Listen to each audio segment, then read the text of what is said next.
Alright guys, welcome back. So today I'm going to be giving my full review on this Mossberg 590a1 shotgun. And if you've been a follower for the channel for a while, you probably heard me mention in previous videos that I was still working on the review for this, but I wanted to put, quite a few rounds through it before I gave my actual review on it. And over the course of, I don't know, however many months it's been since I've owned this, I have put quite a few rounds through this. And I don't know exactly what the round count is, but it's probably around 800 plus. And all that range from, your cheap birdshot all the way up to 3-inch Magnum shells, and it performed 100% no issues at all. So for this video, I'm just going to go over some of the things I like about the shotgun, some things that I don't like so much about it, and go over some of the new parts that I've added myself. So we'll start off by this particular model of the 590a1, and they make tons of different models, but this one here has the 18.5-inch barrel, and it's more of their entry level, I guess. It doesn't have all the bells and whistles on it. It's just your standard 18.5-inch barrel with your cylinder bore and just the bead front sight. There's no ghost ring. I know some of them come with a rail and ghost ring sights and all that, but this one is just standard bead sight, no rear sight, and that's exactly what I wanted with this shotgun. Now, it did come with, when I bought it, it came with a different stock and fore-end. It had a little bit longer stock, and it actually had the spots in it where you can carry extra shells, and it was a nice stock, but it was just a little too long for me. I'm not a very big person. I got shorter arms, so the shorter stock was a must in my opinion. And then the fore-end, it wasn't a bad fore-end either, but again, this is much better in my opinion. Now for loading the gun and actually cycling the gun, what I really like about these Mossbergs, and this is actually my first Mossberg that I've ever owned. I've always had Remington 870s in the past, but when you're loading the Mossbergs, it does not have that loading tray or whatever that thing is called right here in the way when you're trying to load it. It is nice and open, nothing to catch. And what I really like about that is when you're loading with gloved hands, on the Remington 870s, I would occasionally get my glove caught in that little flap down here on the bottom, and this one does not have it. Just when you cycle the gun, it drops down, grabs the round, and goes back up out of the way. So I really like that about it. And the action on this is super smooth, super easy to do. It has the dual action bars, so it's nice and even, and the action is really great on this shotgun. Now for the controls on this shotgun, I really like where they've got them placed. They've got the safety right here on top, so when you've got your grip on it, you can go on or off, very easy to get to, and I like that much better than the little slide bolt that goes in and out here by the trigger guard. This is much better up top, running a standard grip like this. Now, if you got a shotgun with a pistol grip on it, it might be a little tricky to get that on and off very quickly, because you'll have to actually take your hand off to run it, but with your standard grip on your shotguns, this is much better up here on top in my opinion. And then your control over here to run your action is in the normal spot right here by the trigger guard. Okay, so now we're going to move on to some of the parts that I've added. And this one here, this is the Magpul SGA buttstock, and I did add this, but you can get this particular shotgun with this furniture already on it, but this particular one did not come with it, so I added it later, but you can get it already with the Magpul furniture if you want. Now this Magpul SGA stock is really great. It's really short without the spacers in it, so it's really good for guys with short arms like me, and has a real nice thick rubber butt pad, so it's comfortable to shoot. It has sling loops on either side, so you can run your standard type slings.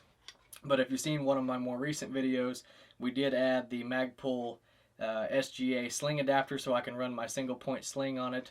So this stock is very versatile as far as putting slings on it and length of pull. You can add those spacers to it and get it really far out if you're a taller guy with longer arms or whatever. So it has a lot of features for length and for adding slings to it. And then the grip on it, just the angle and the texture and everything like that, it gives you a really good, solid, comfortable grip on the gun. So this stock gets an A+. It is a very good stock, and I highly recommend it. Alright, now on to the Magpul fore-end that I added. It's really a basic fore-end, nothing real fancy. It's not a you know, it doesn't have rails all over it and things like that, like some of them that you can get. It's just a real basic polymer forend, but it really works. It's very comfortable. It has these tabs on both the front and the back to catch your hand in case your hand's sliding around. I mean, you don't even have to grip it. You can just have your hand flat and you can still rack the gun that way. So it's got these front and this part on the front and the back that really help if your hand's sliding around, or if you just want to use that and really get your hand up against it and run the gun.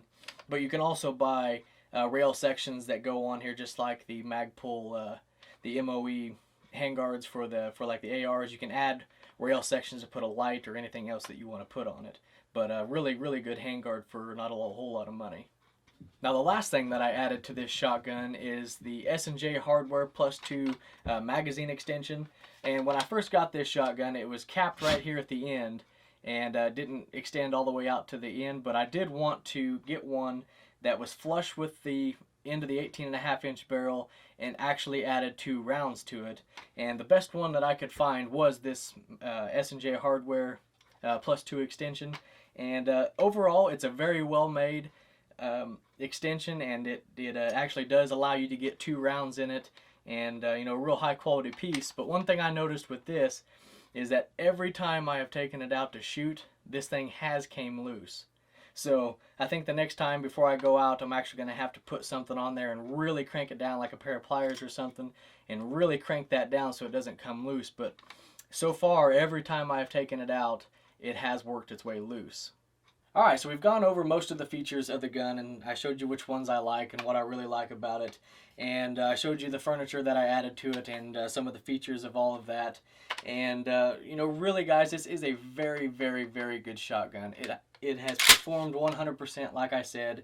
It is a little bit on the heavy side, but that's because of this big, thick barrel that it's got on it. And so I really do, I mean, it's heavy, but it's not too heavy. You could carry this thing around for a long time and it's not going to be any problem. But it does have a little bit more weight than some of the other 18.5-inch shotguns that I've used. But again, it's because of this big, thick, heavy barrel that it's got on it. And because of this barrel is the reason why you can put, you can really abuse this with Magnum shells without any issues. But overall, guys, I highly recommend this shotgun. It's been 100% for me, and I really do enjoy this shotgun. And it's relatively inexpensive. I mean, I think I only paid between $400 and $450 for it, so it's not a real expensive shotgun, but you do get a lot of shotgun for your money. And I guess if I could have one complaint about it, the forend does rattle a little bit, but again, that's not a big deal. But if I had to pick one thing that I don't like about it, maybe it's that rattly forend. But anyhow, guys, that's my review of the Mossberg 590a1 shotgun. This 18.5-inch entry model, I guess you'd call it. Very good shotgun for not a whole lot of money, and I definitely highly recommend it. But if any of you guys have any questions about this particular shotgun or some things that I missed here in my review, go ahead and leave it in the comments below, and I'll happily answer it the best that I can. But anyhow, guys, I appreciate everybody watching. I appreciate everybody subscribing, and we'll catch you in the next one.